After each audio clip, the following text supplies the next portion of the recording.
Assalamualaikum warahmatullahi wabarakatuh.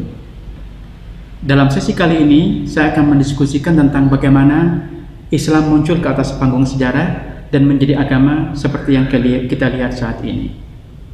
Secara tradisional, kaum muslim umumnya mengimani bahwa Islam telah menjadi agama seperti kita lihat saat ini sejak zaman Rasulullah. Gambaran tentang Islam yang sempurna, yang sudah komplit itu kita peroleh dari sumber-sumber yang ditulis oleh sarjana-sarjana muslim. Disebutkan bahwa Islam adalah agama yang dibawa oleh Rasulullah SAW yang lahir di Mekah kemudian berhijrah ke Madinah.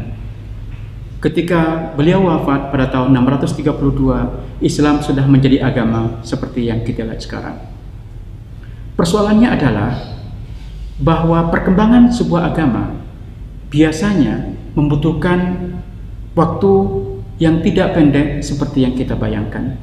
Semua agama lahir dan berkembang membutuhkan ratusan bahkan ribuan tahun. Seberapa yakin kita tentang informasi yang disebutkan dalam kitab-kitab sejarah Islam yang menyebutkan bahwa Islam telah menjadi agama yang sempurna sejak zaman Nabi Muhammad?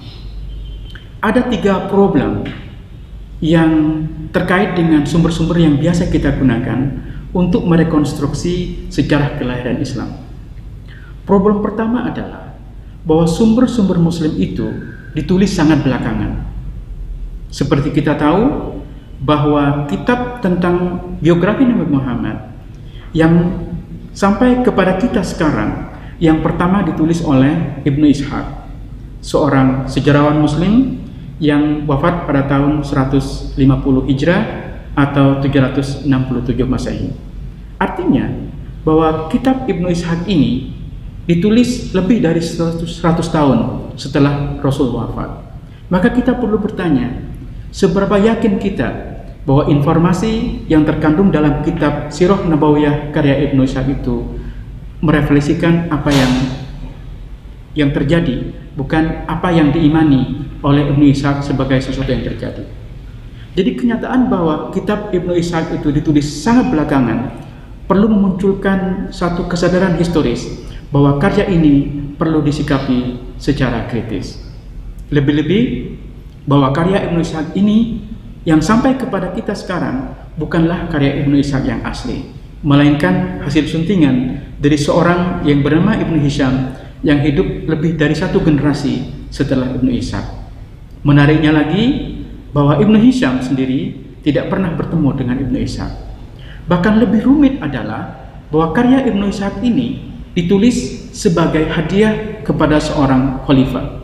Maka kita tidak kaget kalau dalam kitab ini kita menemukan pujian-pujian kepada khalifah atau kepada nenek moyang khalifah yang sedemikian tinggi yang barangkali berlawanan dengan pandangan umum.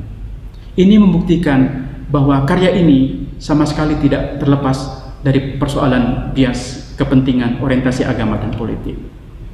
Problem yang kedua adalah bahwa bukan hanya kitab-kitab ini ditulis belakangan, tapi ketika kita baca karya-karya yang lain, kita akan mengetahui bahwa deskripsi tentang kelahiran Islam tidaklah sedemikian monolitik seperti yang digambarkan oleh Ibnu Ishaq.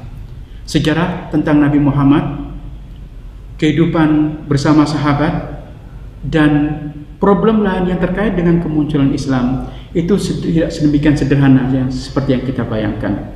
Ada banyak kontradiksi dalam sumber-sumber Muslim tersebut. Ini adalah problem yang kedua, bahwa ternyata sumber-sumber Muslim mengandung riwayat-riwayat yang kontradiktif tentang bagaimana Islam lahir ke atas panggung sejarah. Ada problem yang ketiga, yakni bahwa bukan hanya kitab-kitab Muslim ini tulis belakangan dan juga mengandung kontradiksi, tetapi juga gambaran tentang Islam yang disebutkan dalam kitab-kitab Muslim itu merefleksikan perkembangan belakangan. Inilah yang oleh sarjana-sarjana modern disebut dengan proyeksi ke belakang. Artinya adalah bahwa gambaran tentang Islam yang sudah utuh seperti yang kita lihat sekarang bahwa Islam itu sudah ada sejak zaman Nabi, merupakan refleksi belakangan, perkembangan belakangan yang terjadi ketika kitab-kitab itu ditulis. Nah, persoalannya adalah, bukankah riwayat-riwayat atau bukankah informasi yang dikandung dalam kitab-kitab itu didasarkan pada isnad atau pada transmisi riwayat-riwayat? Kita mengakui bahwa informasi yang ada dalam kitab Ibnu Ishaq dan kitab-kitab sirah yang lain itu berdasarkan pada isnad. Tetapi kita juga perlu menyadari bahwa praktek penggunaan isnad secara massal itu juga terjadi sangat belakangan. Pada periode sahabat, bahkan pada periode tabi'in, penggunaan isnad belum terjadi secara masif. Seorang ulama, seorang tabi'in bernama Ibnu Sirin pernah mengatakan bahwa kami tidak terbiasa menggunakan isnad.